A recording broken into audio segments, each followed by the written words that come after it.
You are listening to Bits of Signum, Creator Stories Podcast. Okay, great. Thanks, everyone, and welcome back to another episode of Bits of Signum. I'm Angela Dalton from Signum Growth, founder and CEO, and I have a couple of people on screen with me today. Eliza Yapinen, who is our entrepreneur in residence and also the CEO and founder of Visible Realms. Thank you for joining, Eliza, as my Nice co-host. And then Eliza and I are very excited to welcome Pete Hawley of Joa Games. We are really excited to hear about the new venture, what you're doing. We know you have a multi-decade illustrious career in game development. So we thought it would be fun for you to give us a little highlight reel to start off. Hi, thanks for Hi. inviting me up. Yeah, awesome. Nice to see you again. Good to see you too.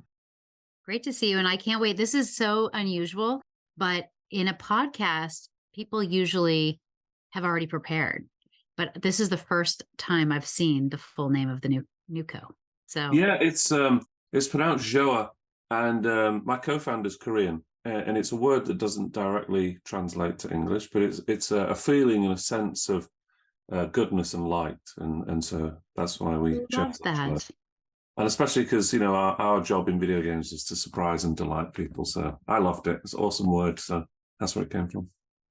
I love it. Okay, so it's not Joa. Oh, Joa. As I said, it's Joa. Right. I love that. Yeah. Amazing. So can you tell us a little bit about your career so far? Could we get like your brief elevator version of yourself? Yeah, it better be brief. That could take the whole hour. Yeah, exactly. That's why. But sure. Oh my. Okay, well I never went to college. I left high school. I went off to be a roadie. So I was in the music business for a while. And then I don't think I've told this story before. My girlfriend was sick and I bought this paper in Manchester in England where I'm from, and it was a jobs newspaper, and I was flicking through it because I really needed a job, because being a roadie is like basically not very good for your hearing, and terrible hours and terrible pay. And so I saw this job and it said, do you want to write about video games for a living? And I remember being quite sort of perplexed that you could actually do that. And it was the first time I ever realized that I could get paid to do something I love. And long story short, I knew more about video games than the people running the magazine. I got the job.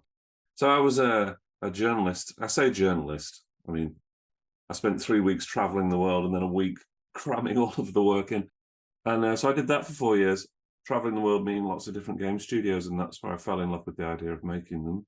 I'm sorry to interrupt you, but you started writing about video games? I always thought you started creating them, or when did it kind of start merging? It was about 1997. I'd been on this world tour and I met Sid Meier, who did Civilization. I met Peter Molyneux, who was a hero of mine from the games I played on my Amiga. And so those two really inspired me. I was like, wait, there's lots of people my age, young men and young women in these studios making things. And I was really drawn to that. And so obviously working on a magazine, lots of people from different games publishers and developers would come visit us. And long story short, one of them offered me a job and I jumped. So yeah, that was like 97, 98. And so it was this hybrid moment of being a journalist and helping with marketing, and then suddenly was working for a video game publisher. So yeah, it happened very quickly. And where did you go from there? Tell us a little bit give us some highlights of your kind of road to AAA. Yeah, I had this idea that I should have a plan, really. I know it sounds obvious, but it was a bit of I've been a roadie and I left high school. I didn't really have much of a plan, so I decided I needed one. So I had this 5-year plan where I wanted to sort of learn the ropes, be humble, be an assistant on a couple of things, and really learn and listen. And then when the opportunity came up to work on a game called Driver, I think that was the first time I had this moment where my instinct was something I should really rely on. And I knew it was going to be a hit because, I've been a gamer my whole life. And I thought, well, if I can associate myself with this game, that's a pretty good way to establish a career. And so I pestered my boss. I must have driven him nuts.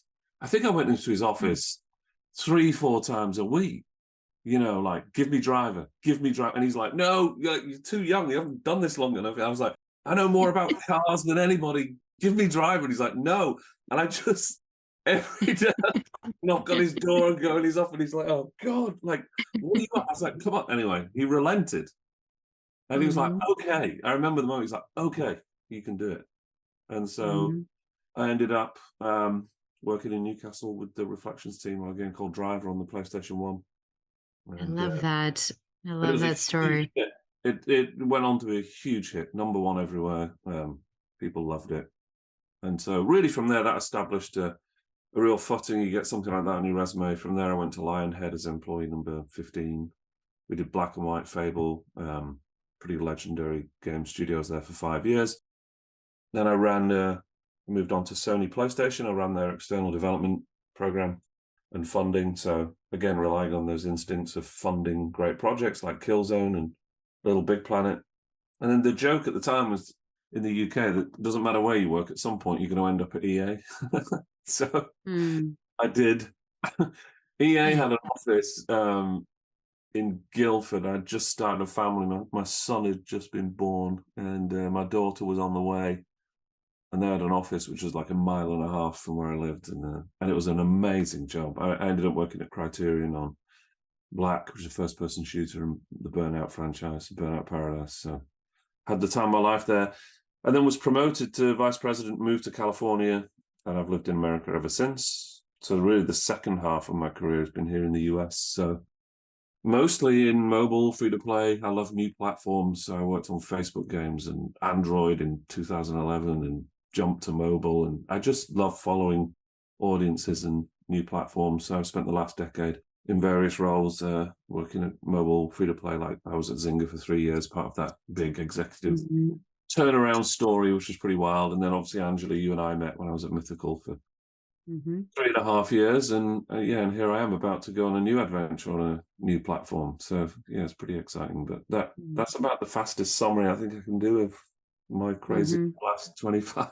years. The question that I have is, so I think, as you know, I'm married to a Brit, and I have, by definition, a British son who started reading Car and Driver magazine before he could read.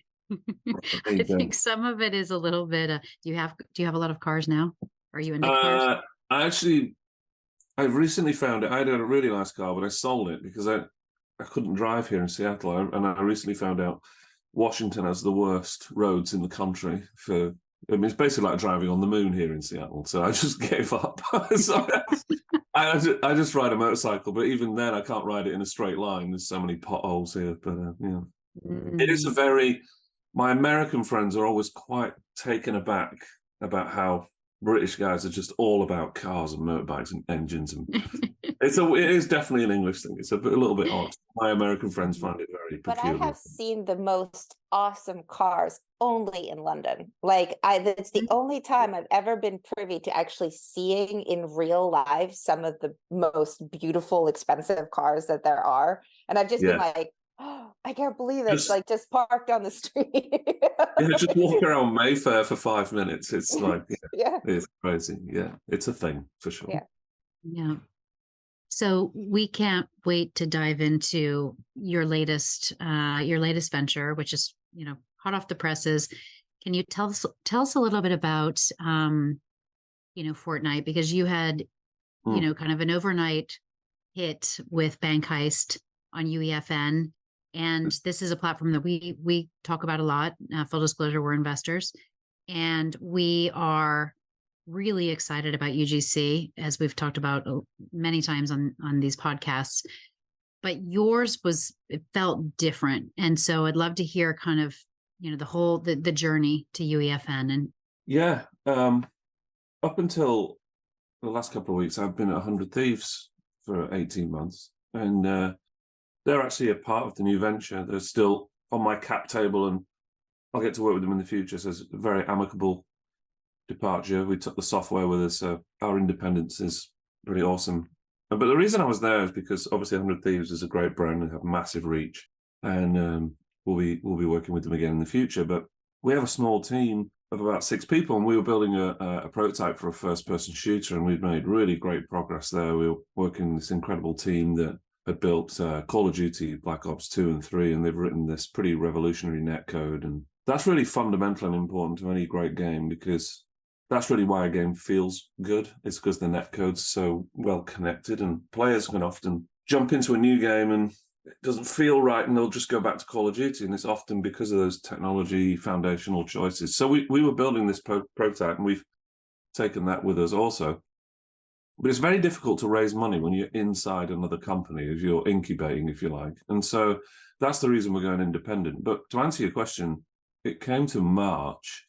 So I'd been at the company a year. We had this terrific prototype. And then we've been working very closely with Epic on the Unreal side. They gave us the source code, and we're packing around with Unreal and having a really great time, and working with the team there, just so helpful and supportive on our prototype. And then I met with them at GDC in March, and that's when they announced Unreal Editor for Fortnite, which is obviously some draw a parallel to Roblox, but really it's a way for the audience to get their fingers into Fortnite and empty the toy box and then reconstruct it into all kinds of weird and wonderful new game ideas, and be able to do that fairly quickly. And so I was quite inspired by that. Came back from GDC in April, sat down with my team of 5 people and said, instead of continuing to push on our prototype, why don't we just take a left turn and build something on UEFN? Because it's such a great way to test an idea. There's 80 million people playing a month, and it goes back to when I did my first startup, which was developing on Android, and it was a belief in Google. At the time, there was no Google Play Store. There was no way to pay, which obviously for any new company is quite terrifying. But we had this belief that Google would really make Android on the gaming side something real, and we believed in that. And I have the same sense now with Epic and Tim Sweeney, right? I really believe in them. And so we invested our time in building something for UEFN. And we gave ourselves a pretty tight deadline, and no crazy weekend work, no crunch, nothing silly, but something aggressive, I would say, and reasonable for a team of 5. And we knew nothing about UEFN. It literally just released, and some would say wasn't quite ready for prime time. A little bit janky. We had this joke in the first couple of weeks when we were trying to build Bank Heist that Fortnite says no, because generally speaking, you can do all kinds of weird and wonderful things, but in the end, it is Fortnite, and it's built to be this large scale fantasy comic like battle royale. We had this notion that I wonder if Fortnite players would want to do something different, like really different. Not only would it be visually strikingly different, because 2 of my artists joined from Blizzard, where they'd worked on Overwatch 1 and 2. So, a good half of my team was from AAA, and the other half were from the sort of community of, what's the word, scripting and hacking, real community sort of modders. And so it was a really interesting union for skills and talent. And we came up with the idea of doing something very simple. And back in the day, rewinding to my time at EA was always about, what's your game about? And you had to answer it really quickly in one statement. And if you didn't, they were worried that you couldn't define your game clearly and you were going to waste all your money building. So they had this idea of, you need an X statement for your game. And what is it? And so we had one back in the day. It was a game that never came out. It was a prototype. And the X statement for this game was that it was like a black operation sort of, Born Identity sort of concept. And the X statement was insert, execute, extract. And so this is 2006, so we're not here to pitch any sort of extraction shooters, but insert, execute, extract. So I just took that, and I was like, well, let's just take that thesis, insert, execute, extract, and see if kids want to play with some objective-based gameplay, which is very different from traditional Fortnite. Let's put it into close quarters combat, so inside buildings, down narrow streets. And so insert was attackers and defenders get in the bank, insert, and drill the vault. Then execute is put all the money on a payload and escort it down the streets to safety.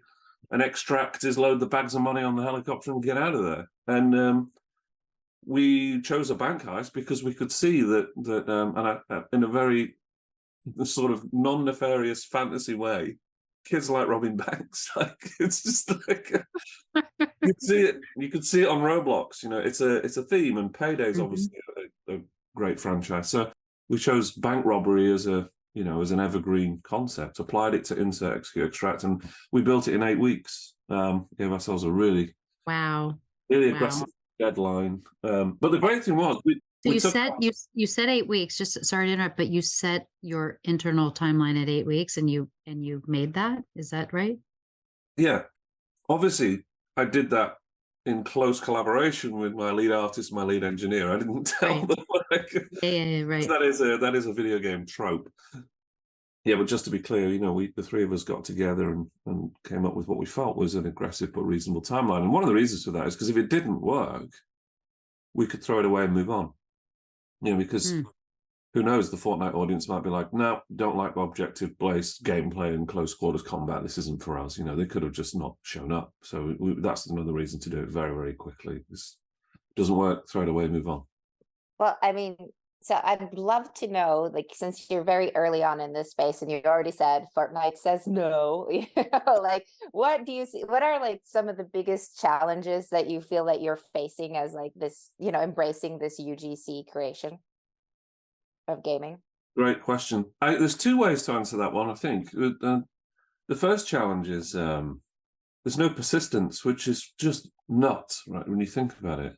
And persistence is just a save game, which we've been saving games since the 1980s, as a token, as a blob to store progress. And up until very recently, we couldn't do that, which is just absurd, but it is what it is.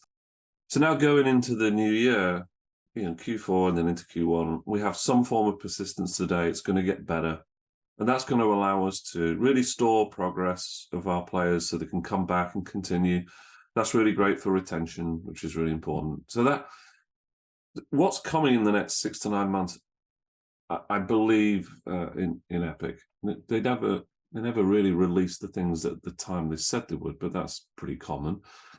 But it is a belief that over the next 6 to 12 months, we'll be getting more and more interesting features on the back end to allow us to really build a business, whether it be persistence or deep linking or a way to build social groups and move them across islands and new camera modes, all manner of new and interesting back end and player-facing features, which is awesome. The second part is we need more data. It is a black box. We have some data around, average session length, but obviously for somebody like me, who was at Zynga for 3.5 years, Zynga used to run Facebook games like Wall Street. I mean, the data we had, the pushes and data commits we do on a daily basis is kind of absurd. So that's frustrating for somebody like myself who's spent certainly the last decade operating with instincts married to data. We have very little data on UEFN. It's like you're like flying blind a little bit right now. I mean, that must be on occasions a little unnerving. Also, I think for the listeners, we should just describe kind of the way the UEFN does pay creators. It's based on engagement, and that engagement is determined solely by Epic, correct?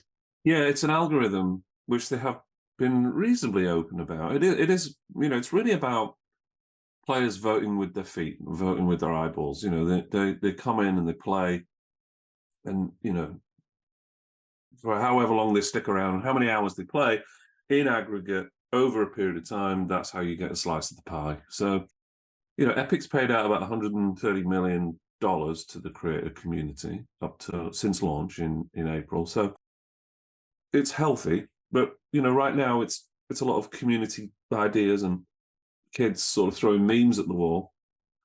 And I think going into next year, it's going to get more sophisticated on the features that we have to build great concepts, and then more sophisticated in the data we have to run a business. Because to Eliza's point, it is a little unnerving because you can't build a return on investment or a P&L model today. So that's what I mean, going back to what I said about it being a belief in Epic. It really is true venture in that sense, because Bank Heist did very well for us, and it more than paid back its development costs. But who knows, the next one could go to nothing. So, until we have absolute control over our destiny, it is a little unnerving, but I still have great faith in what we learn along that journey. Speaking to that, which, I mean, So obviously discoverability is one of those things that is a challenge if you don't have a data or, you know, a pixel or anything that you're going to be able to drive your audience to. How is there some advice you could give to creators who are going to be doing UGC? Like what social platforms are working for you? How are you managing to create discoverability for your games? Yeah, I think right now it's very, very difficult. And like, you know, there's no way to do any sort of attribution. Coming soon, we hope, is deep linking. That's going to really help. Obviously, we could, you know, for example, as part of me taking my team and software out of 100 Thieves, I also took 40,000 Twitter followers as part of the network we have. So day one, we have something that we can play around with, and obviously my ongoing partnership with 100 Thieves is great because, again, in the future, you know, we can do discovery that way. That was the whole thesis at 100 Thieves, which is if you have 160 million followers across various creators and various channels, you know, if they're playing the game, it's a great way to drive discovery. So there's that. Advice-wise, you know, there's some AAA guys making UEFN content, and then this community. I just, you know, really try and do something different. I think for now, there is an algorithm for sure that picks up on games that gain some form of traction. The players are clearly spending a good amount of time in there, and there's the algorithm's definitely picking that stuff up, and then you start to pop up on various channels. And this happened with Bank Heist. You know, we popped up on Epic Picks, and then it popped up on new in UEFN, and then trending, and suddenly Bank Heist was sort of popping in quite a few places over a period of about a week or two, and it felt like a flywheel started, you know, and the flywheel started to, we got 300 concurrent users, and then it jumped to 700 concurrent users, and there has to be an element of organic growth in there as well, you know, real word of mouth, because it is very different, and I think that's really important. You know, don't copy what's already the meme on Fortnite. If only up is on, don't try and do 3 more only ups, you know, and really focus on doing something unique and innovative, because Epic are watching. They're looking for things that really show off the platform. And honestly, I think that's why Bank Heist got featured. It's so radically different from what was on the platform at the time. And obviously, you know, my team came from AAA, so it really stood out visually too. We ended up doing the Unreal Fest keynote as a big thank you for doing something unique and interesting. So I would really be more strategic about UEFN and not try and tackle the current meme. And most importantly, I would say this for anyone who's coming from AAA that wants to try it: think about the audience, like think about who you're building this for. It sounds obvious, but I've seen a few teams just make something because they think it's cool. And you can tell from the outset, it's like the audience they're not going to engage with this. This is like 80 million kids within the ages of 12 and 20, I'd say, for the most part. You've got to really think about what they're looking for. What do they want? It's not about this old school sort of video game studio concept where a load of dudes get together and build something that they think's great. That could work, but actually you got to go for the audience. We did that on Bank Heist. We tried the first week. We actually tried to build something very tactical and choose your loadout, and it was very sort of, you know. And then in the end, we were like, no, this is just let's put all this stupid like pumpkin launchers and bush bombs and celebrate what Fortnite is, and stop trying to overthink, you know, what a video game could be. And that's what I mean by Fortnite says no. You know, we just decided to just celebrate the audience and celebrate what Fortnite is, and not complain about what we couldn't do. You've always stood out to me as someone with that AAA background who also is very, you know, flexible in terms of your mindset around generations and new behaviors. And one of our mantras is merge onto the highway of behavior that's already happening. So what you just described is right in line with that. But what are you seeing in Gen Z, Gen Alpha, in terms of new behaviors that you're, you know, kind of saying, okay, I was a AAA guy for, you know, decades, and I got to throw some of this stuff away, and I need to adopt some of these new things because this is a different audience? Yeah, that's a good question. Because actually, the biggest difference I was saying, you see this in UEFN and certainly on Roblox, but even from the data we have on UEFN, The average engagement on a Fortnite island is like 6 minutes. And so it's that sort of TikTok, Instagram reel generation of jumping from one thing to another very, very quickly and very seamlessly. And so they're really sort of just testing, looking for something. Instagram, try that one, try that one, try that one, try that one. So that's wildly different from what I've been used to. Thankfully, coming back to Bank Heist, our engagement is 6 to 7x the average. So we're at 30 to 35 minutes a session on average. So clearly some players in the top 10, 20% are playing for hours. So that's the first thing. They'll just keep dipping their toe in the water and looking until they find something they like, and then they'll stick around. And so they're really voting with, their own tastes and their own sort of discovery. And TikTok is a big discovery engine for UEFN.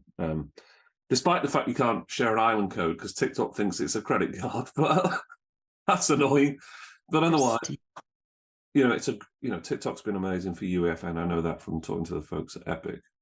So that's the first thing. They're quite fickle in the way they jump around. But the most important one, which is the reason to start this company, is if you think 75% of 9 to 14-year-olds are on Roblox in this country, who says they're going to show up and just play your one idea?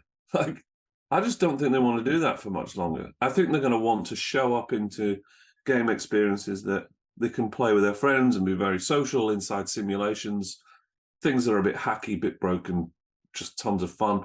And so looking down the road 2 to 3 years, Epic talk about it in terms of convergence, and so do we. I just think the way the community is going to be involved in development is just going to increase. And I don't mean having a democratic vote on what we build next. That's not what I'm saying. I think it's going to be down to developers like ourselves to still surprise and delight people with the experience that we have and the netcode and all this, the gunplay and the movement, the things that we're experts in terms of the craft. That's still going to be us. But I think the way in which we converge with communities and the tools that we offer them and the way we communicate transparently, I think that's the biggest difference with this generation. So if I may dip into some more existential game questions, which come from, looking at how, TikTok broke music, how YouTube, how all these things have changed fundamentally how we consume, media. And also then consumes the content that we're interested in. I've heard in movie studios saying that nowadays they think about the first 3 seconds also of their film having to be so entertaining that, somebody on an SVOD doesn't click away, because of the way that they're just being they're being taught left and right, if it's not interested in 3 seconds, I'm gone. With that, how do you see, because yes, I think mobile definitely has had that, day one retention, you gotta keep your players in there from day one, and then you just keep measuring it up. But this seems like it's even going to be snappier, even faster. How do you see then lifetime value, how do you, because Bank Heist makes perfect sense to me. You're the objectives right off the start, so you've got the deliver on the promise thing, which is quite often a thing in social media content. You have to make a promise and then you deliver on the promise, and that's why people stay for the content. How do you think, how is this going to involve, do you think there's going to be a new game genre that essentially becomes what is a live ops kind of operation on UGC, or how does that work? What's your prediction here?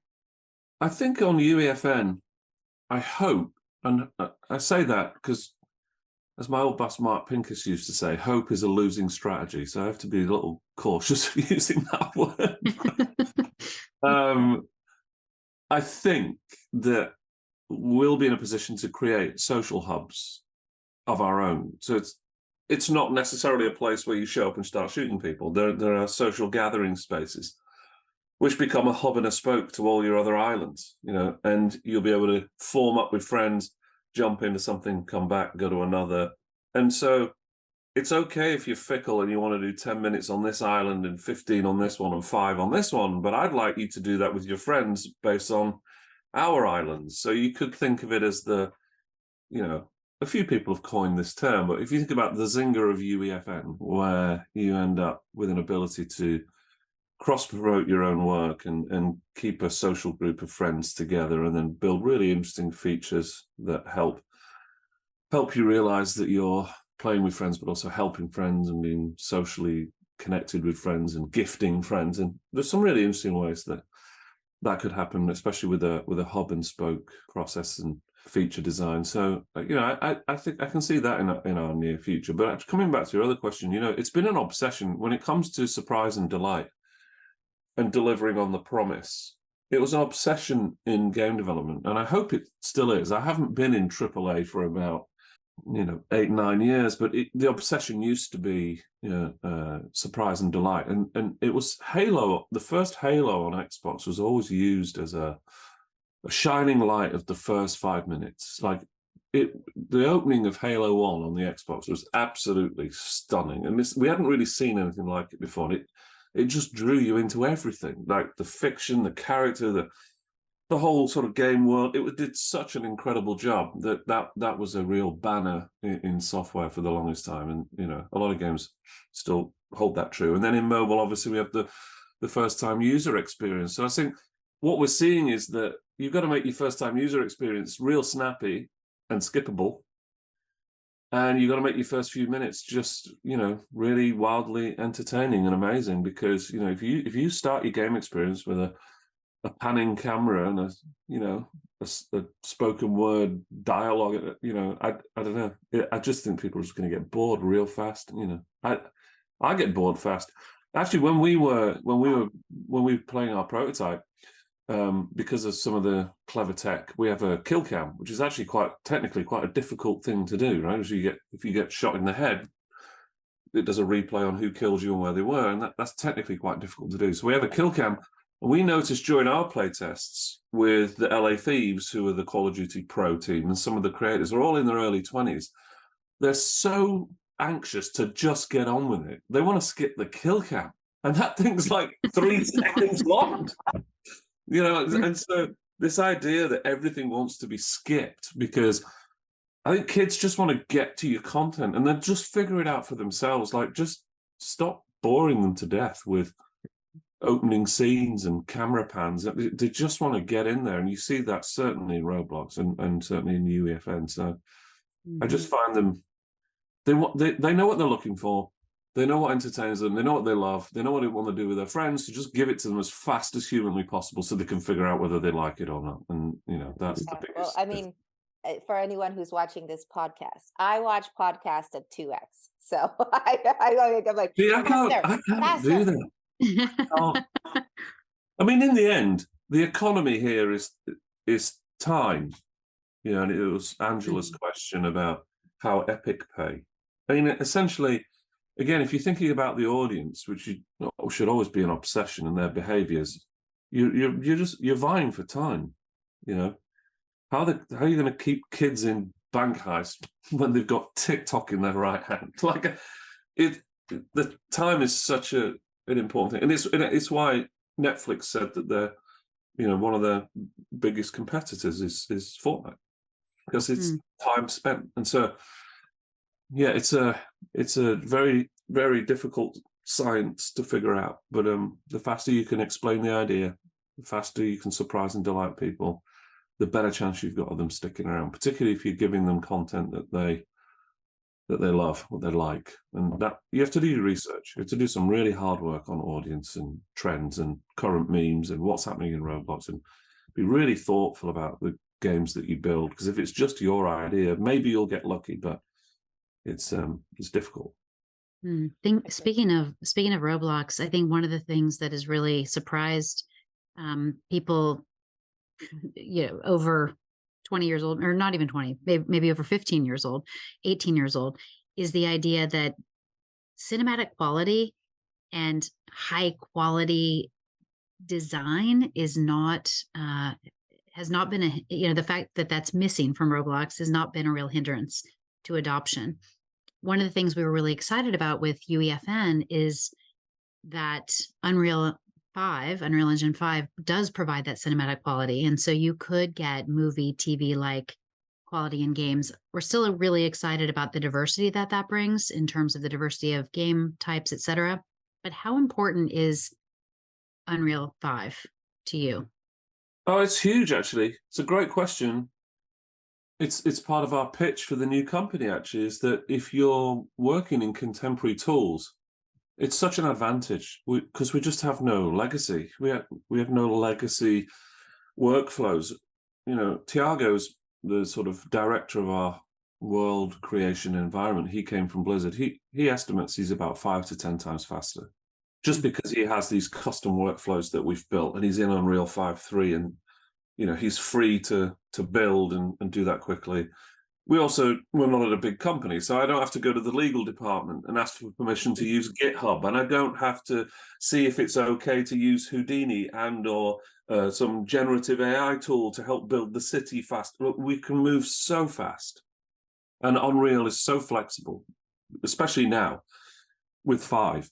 The netcode, for example, I didn't think Unreal's netcode was good enough in terms of competitive integrity in the game we're building. So we have the ability to take that out and replace it with the netcode written by the guys who worked on Black Ops 2 and 3. And so you can really mold Unreal into something that you can work with very quickly, that you can produce pretty astonishing results fast without needing, 100 people. So It's been amazing for that. And I think over time, part of our plan in a non-nefarious way is to keep our players around, from the age of 12 to 39. You start playing in Fortnite and UEFN with us, and then we're going to pull some of those ideas out and put it into a AAA game. And, you can experience those for decades. And so I think when kids are younger, I certainly saw this with my son, he'd come home every day from middle school and play Roblox. And obviously I'm AAA guy going, what's this terrible thing? And every day he came in from school and was trying to escape the sinking Titanic. And I was just watching him thinking, now there's like nothing in this physically or visually that's of any interest to me, but it's all in his mind, But obviously once he got to 14, 15, his tastes change. And I think what happens is these kids tend to migrate out into things that of their own experience and, into more AAA console-like experiences once they develop that real perspective and point of view on art. So it's certainly not as important as it was 10, 15 years ago, but there comes a moment where it really does start to matter again, which is why I like the convergence story of UEFN and Epic, and community, technology and culture and creativity converges. And that's kind of the way we think about it. We love the idea that you've merged onto the highway of the Fortnite player, but we do hope that we will see diversity at some point. Diversity from the of players. audience. I mean, player base maybe, because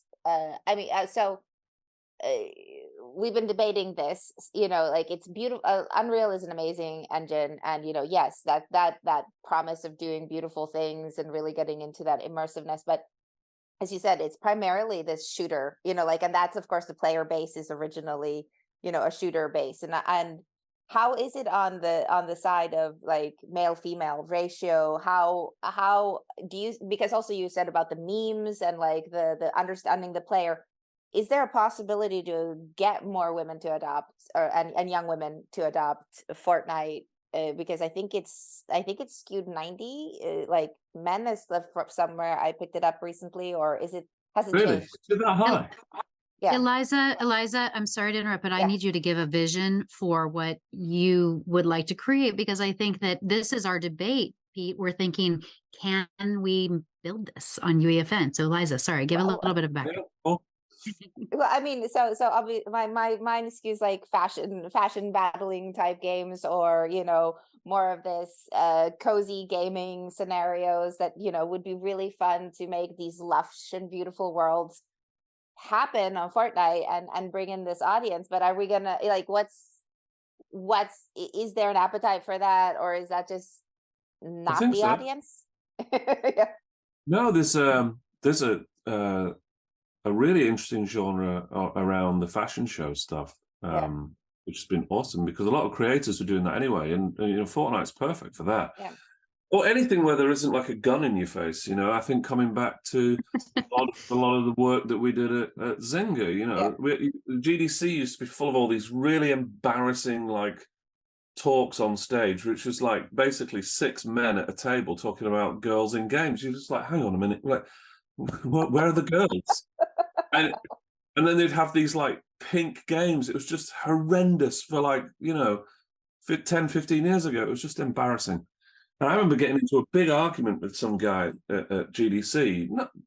There's no shouting, but I got into this really interesting sort of intellectual discourse with this guy who hated Zynga. And I'm like, well, we make games for women. You just don't like the way we arrived. You're off there doing your Barbie Pink Games Forum. We're actually making games for women. The majority of people who play Zynga games were women. And we also found out, which was fascinating, we did a lot of research, is what are people's state of mind and what is the time of day that they play. There was this weird thing going around in mobile for a while where people say, oh yeah, you need to make a mobile game where, you know, you can play while you're standing in line for coffee. I'm like, that's just absolute bullshit. Because actually most people play for hours at the end of a hard day on the sofa, about to go to bed or winding down. And guess what? They just want to chill out. And that's why the Farmvilles of the world were perfect. You could build in Farmville on your own clock. I'm going to plant these at 9 p.m. and it's a 24-hour crop. Because guess what? Tomorrow night, 9 p.m., I'm on the sofa chilling out again. I'm going to come back. And so we just, you know, Zynga put a lot of features based on the emotional state of players and where they were and what state of mind they were in on the sofa at the end of a hard day or whatever. So that was important. But coming back to Eliza's point, well, actually, as you know, my daughter's called Eliza. I do not play my daughter at Fortnite. She'll crush. Like, she's so annoying. She honestly, get her on Mario Kart 8 Fortnite. She's just an absolute competitive monster. I don't stand a chance. I love that your daughter is named Eliza. That's cool. And Eliza's daughter is named Zelda. Yes. Oh, exactly. yeah, that's even better. All right, cool. All right. Zelda and Eliza, your daughter, need to hang. Robin Williams. Totally. Robin Williams' daughter's called Zelda. Yes, I am aware. And it's, I mean, He used to come by EA all the time. Yeah, and my Zelda is a huge Nintendo fan, you know, so she's all into Zelda, and she's into Pokemon, and she's into all the new Marios. We got all of them now, the Wonder and the RPG. And you're seeing the same. There are some interesting games on UEFN that are very similar to some of the Tycoon. The Tycoon games are huge. You know, the kids are spending more time in the Tycoon games than any other in terms of average time spent. And so, you know, Tycoons, there's no gun in your face. They're quite relaxing.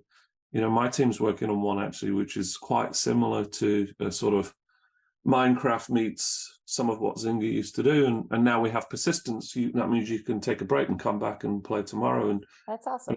That sounds crazy that we have a safe but whatever. These are the things you have to get excited about with UEFN. Persistence. Persistence party.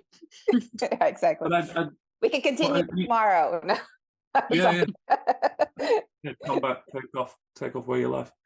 But no, I do think there's a lot popping up on UEFN that's kind of interesting. I don't know the audience split on Fortnite. I actually thought it was more of a healthier split than a traditional, you know, Call of Duty, for example, because I know my daughter plays with her friends, and so I thought it was like a 60-40 It'd be interesting to see, because I'm not sure because it was when I was looking for it, that's what I got. But I mean, there might have been, like, I mean, even with the UEFN scenario, and now that could just create a completely different, you know, offering that may already have tipped scales, and so we shall look at that number.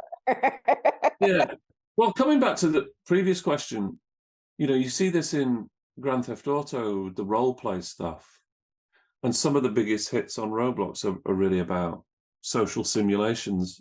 I mean, obviously one of them's in a prison, so that one doesn't really count. Hey, Orange is the New Black could come back as a, you know. Yeah, that's true. Yeah.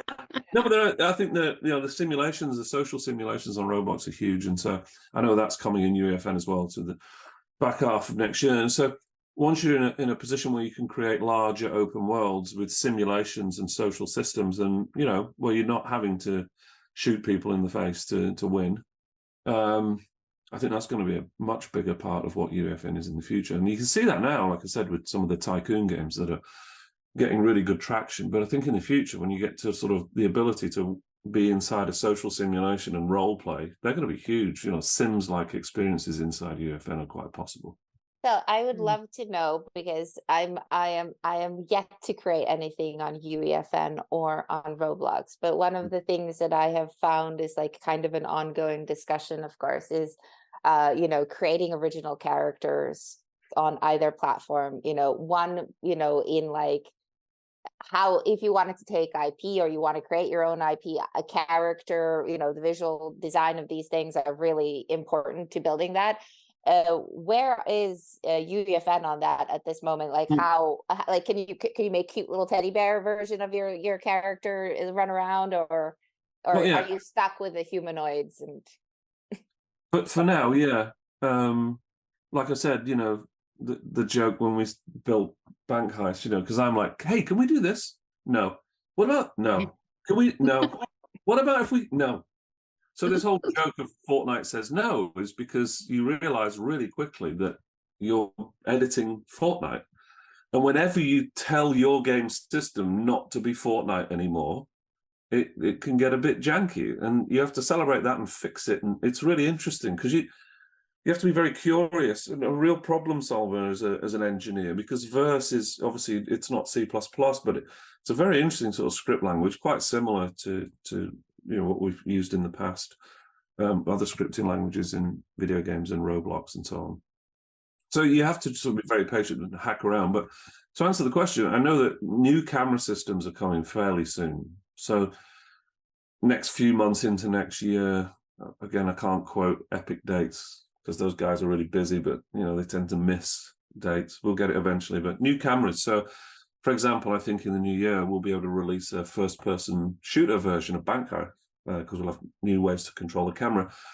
And obviously in video game development, we do have the concept of 3 Cs, like character, camera, control. And they're the 3 things that essentially establish your own taste and point of view about what your game's going to be, whether that's the concept you have for your game or the characters. So I know that going into the spring, they're actually going to be demonstrating and showing ways in the future to create your own new animation rigs and character models and so on. So, going into the second half of next year, certainly the next 12, 18 months, you'll be able to build experiences that look and feel and play nothing like Fortnite, but still take all the advantages of what communities don't want to have to worry about, which is setting up a server and running an infrastructure and login and account and support and QA and customer service. To me, that is the beauty of these platforms. So the more that they can offer us creators actually, a larger self-expression and a larger ability to build, our own identity and IP and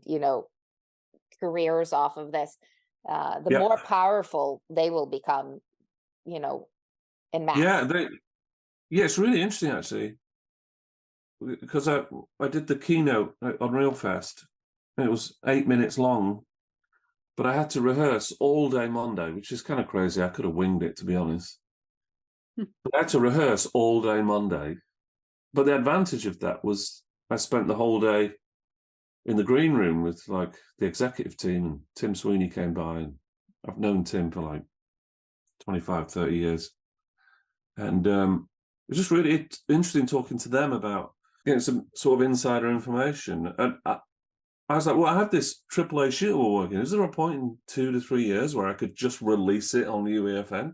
So there's this convergence point where UEFN and what Unreal Engine is today become essentially one and the same set of tools with Unreal 6. And when that convergence happens, it's going to be a pretty wild moment. And I'm actually building a studio that's going to be prepared for that moment. And that's the instinct. And I think we're right, is that the point at which the community and AAA development converges, it's going to be a very interesting point in our history. And we want to build and prepare for that moment. So they believe that in the next 2 to 3 years, you'll be able to build and release essentially a AAA quality product on what is UEFN Unreal 6. So that's exciting. That's their obsession, apparently, that their whole conversation inside the company is convergence. So. Amazing. We've had so many conversations with investors about the idea that, well, for years, that Fortnite, our thesis is that Fortnite is just one game on the larger playground. And eventually there will be so many other games, and Fortnite will be a game. And there'll be a lot of other things in addition to other games even going on. How committed to this is Tim Sweeney? Hate to put you on the spot on that. And I know that, but you just said you spent many, many hours there with him. Would love to hear some inside baseball on how he's thinking about this. Well, I think there's a couple of investors that have said, just in passing, not during any sort of formal pitching process, have said, oh, it doesn't feel investable because it's a fork because Fortnite's in decline. And I was like, well, that can't be true because one is they just had their biggest weekend ever. I think they tripled their all-time DAU and CCU, and some of that's nostalgia, obviously, by going back to OG, the original island. But that's certainly proof that, Fortnite's not going to be going anywhere anytime soon. It just captured something pretty magical, and that will continue. And you can't build verse in a couple of months because you think Fortnite's in decline. They've built a significantly, interesting new language for a community to engage with. They could have gone with any scripting language, decided to build their own. I'm not technical enough to know whether that was a good idea or not. My engineers certainly enjoy using it and playing around with it. And so, as far as Tim goes and Epic, this is like a decade-long strategy to build the metaverse, while Meta's spending $15 billion on their idea of what that might be, and somebody over here is writing an article in Forbes and The Verge saying the metaverse is over. It's like I saw that one. Fortnite. What are you talking about? I literally put on our Slack. I was like, what are these? What Fast Company declared metaverse dead? Yeah, it's so weird to me. Yeah, it's a bit like, I saw an interview with Zuckerberg and he was talking about how great it would be to wear different clothes in different parts. I was like, have you ever played EverQuest?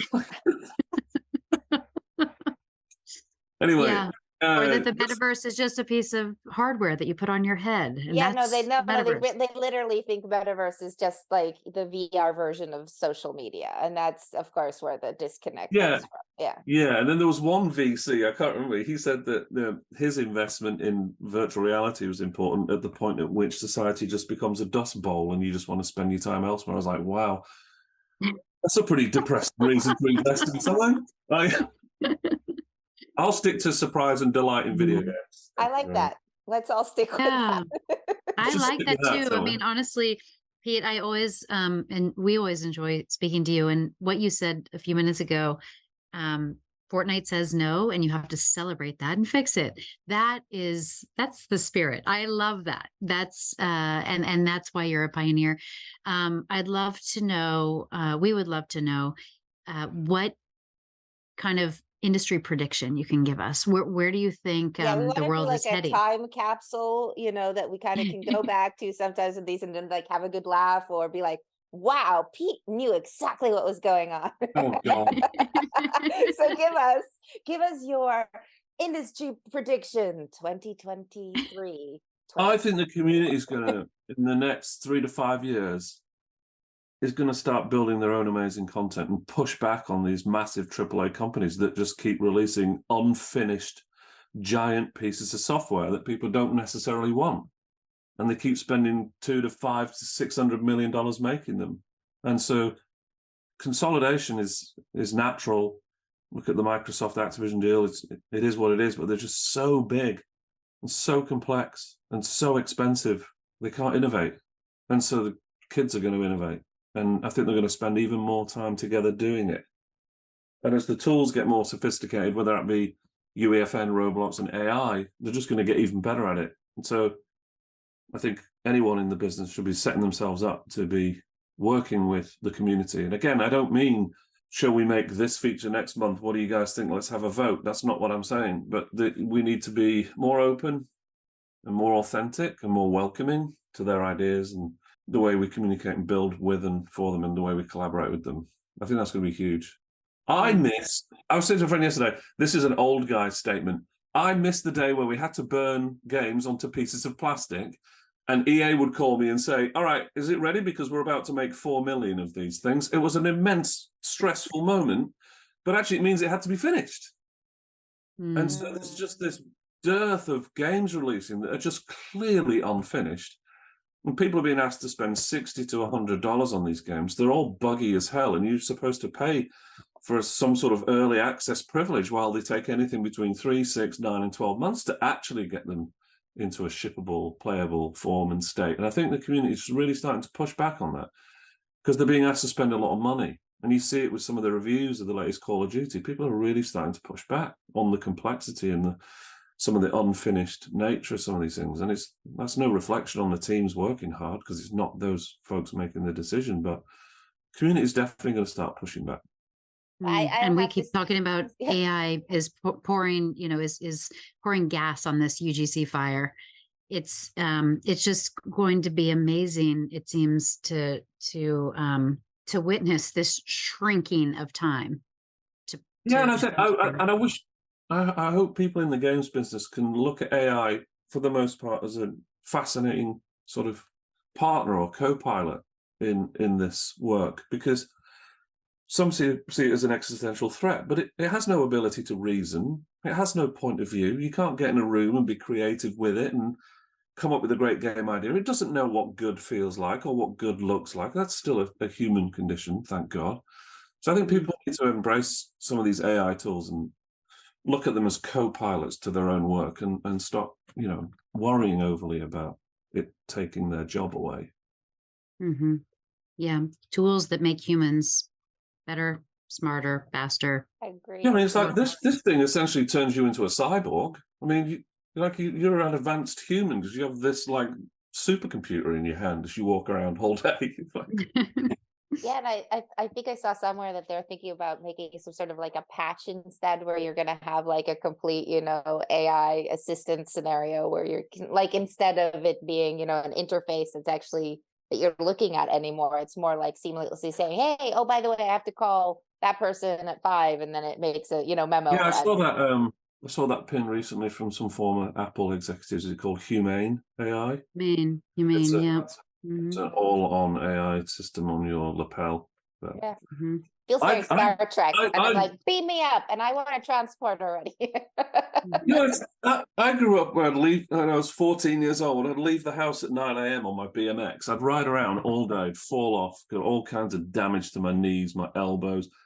I'd go to the arcades and spend any money I had on arcade games, and then we'd roll home at like 8 p.m. for dinner, and my parents didn't know where we'd been all day. I love that. I just go back to being outside. It's just you get all strung out sitting at your desk and making video games all day. Just get outside. Maybe with these shorter attention spans, people can be doing. Kids are doing all of it.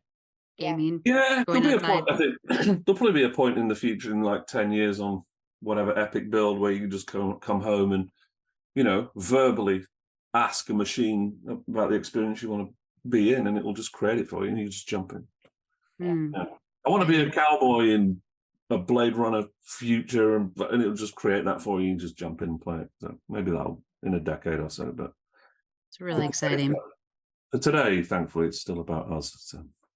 Yep. Very exciting. By the way, speaking of Humane AI, we know one of the founders, and Eliza, we need to get them on here because I feel like we keep thinking about AI in games, and while there are a lot of kind of AI asset generators out there, I think a lot of them underestimate how difficult it is to actually make games, and the whole, the process, the game development process, the kind of workflows that you're in, et cetera. So I mean, I work with some kids out of college and advise a couple of companies that are new into this and pretty young, and I say to all of them, just have a point of view. It's so important to have a point of view. It allows you to form a strong decision-making processes and to be able to push back and to answer questions about what you should be building today and tomorrow, and the team has just have a really strong point of view. And today, AI doesn't have a point of view. I mean, most of the artwork I see it generate looks like some terrible 1970s science fiction poster. It can't seem to do anything simple. And so just have a point of view. And right now, a lot of the AI systems that we've used, that we've looked at, that we're using here and there for different things, whether it be text to speech or landscape generation, it doesn't have a point of view. And so it's a bit like working with an outsourcing company. It does some stuff and then it comes back and you still have to go fix it because it's not where it needs to be for the quality of your game or your experience. And that's more common than not today, at least, because Actually, yeah, it needs I to mean, work within speaking to that, I confines. was like, how long do you feel like you've gone back to fix it? Do you feel like it's almost not worth it versus Yeah, getting exactly. it just by a Yeah. good artist done like that, who you know is going to get it right? Yeah, because for example, if I work with an AI system to say, build me a bank and then some streets and then a dock with a helicopter for Bank Heist, I know the difference between what it deliver. And my level designer, Sheldon, came from the CSGO, CS2 community. The amount of time and hours he spent like fine-tuning every angle, between two buildings, the building that's 100 yards away, and that angle to take a shot. That is a really human sort of iterative process. There's no way an AI, maybe in the future, could go, oh, I understand all the important angles of Counter-Strike and Dust and how it doesn't. So that it's a craft. And people need to be reminded, like, building video games is a craft. And it's our job to surprise and delight people. And right now, machines don't know how to do that because they can't reason and they have no point of view. So it just gives you something, and you still have to figure out whether it's good enough, to your point, or you could have just done it yourself in the first place. Well, that reminds me of our last blog post, Bits of Signum. It was referencing the Simpsons episode. It was making fun of people. And we said, in the battle of the AI machine versus humans, it looks like human won.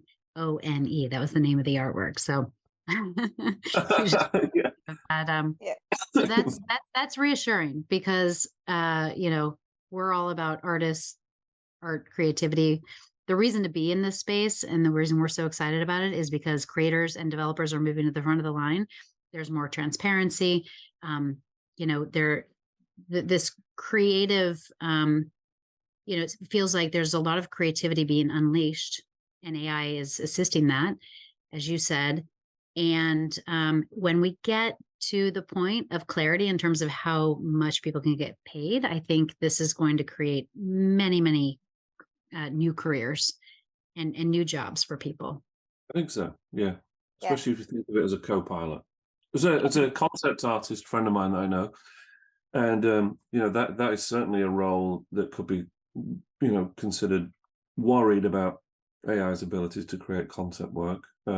Generally, I find that people who use AI to do concept work don't have much of a point of view themselves, so they just take what's given. But what he did is he's sort of fed an AI a lot of his pencil sketches and trained it to sort of create the final work in his style. So he figured out a way to create prompts around his own pencil sketches, which would then, bring out completed art pieces in his style. So I love what he did. He wasn't afraid of it. He just knew he had to go and understand it. That's what I aim to do too, because I've been working as an artist, for my entire life. Like I said, when I was 3 years old, I wanted to be an artist. That was like my mission statement was at 3. Like I knew I wanted to do this. And now I've been working so hard. I've been working, doing social media. I definitely know that UGC is not a place you can call done, because once you end up in a conversation with the audience and such, you end up having a forever life cycle of wanting to deliver.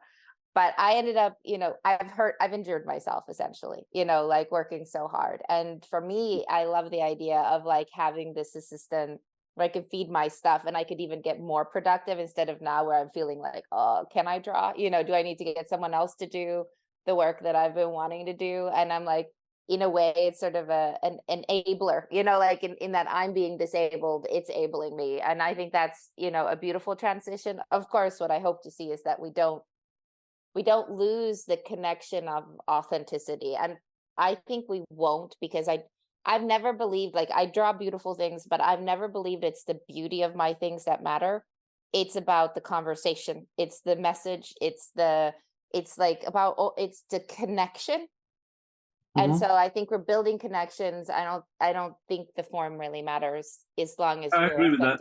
effective. We've seen the same in the last decade, really, where, Instagram commoditized photography and Spotify commoditized music. Well, what happened? Well, humans decided to start buying vinyl and make it the biggest selling musical platform on the planet. And now you go to your local photography store, you can't buy a film camera or rolls of film because it's all sold out. My son is studying photography at college and he shoots film. And so humans want to return to creativity. I hate this Google Pixel ad where a dad throws his kid in the air and then with AI moves the kid up still further. I'm like, because I'm a photographer, I'm like, well, that is not the moment in history that was there for a millisecond, will never be repeated. That is the point of photography. Well, now you just ruined it. AI has ruined that photograph, right? So to me, photography and vinyl music are pure, and humans always want to go back to things that are tactile, That it's The connection, the actual authentic connection. And yeah. And I don't think Authenticity that's is me a being, word, right? That is so yeah, important. and I'm not being the old guy here. Yeah. I love going into the basement here and getting a record on and just dropping the needle. It's really important to me, rather than some crap, low frequency coming out of a speaker in the house somewhere. Like, I think humans really need that artistic contact with each other. So AI is great, but I'd still think, with no reasoning or point of view, for now, it's still about getting in a room with brilliant people and solving problems together. Yeah. I love it. I love it. Pete, thank you so much for taking so much time to speak to me and Eliza and be on Bits of Signum. This has been really enlightening, and we're going to be asking you to come back at some point. Okay. So thank you so much. Yeah, I mean, this is the most I've talked at this time on a Monday. I'm usually hiding away in a corner with a coffee. Well, we're glad we could socialize you and make you less feral. Yeah. Speaking of coffee. Speaking of coffee, it's time for coffee. All right. Okay. Thanks. Thank you so much, Pete.